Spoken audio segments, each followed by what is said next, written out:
दोस्तों, मेरा नाम है नईम कमाली और आज मैं आपको सुनाने जा रहा हूँ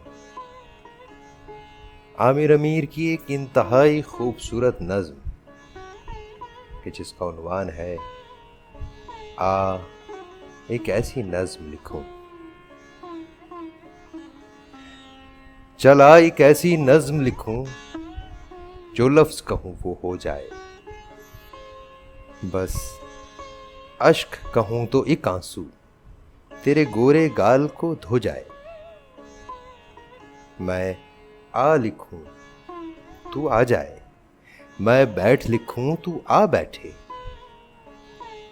मेरे शाने पर सर रखे तू, मैं नींद कहूं तू सो जाए।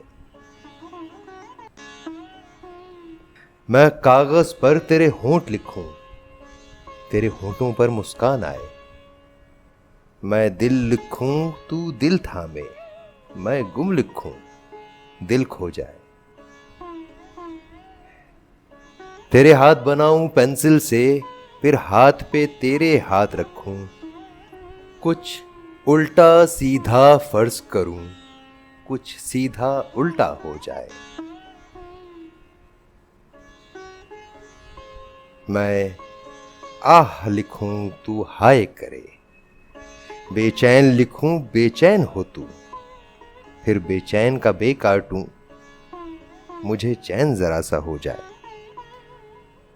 अभी ऐन लिखूं तू सोचे मुझे, फिर शीन लिखूं तेरी नींद उड़े, जब काफ लिखूं तुझे कुछ कुछ हो, मैं इश्क लिखूं तुझे हो जाए।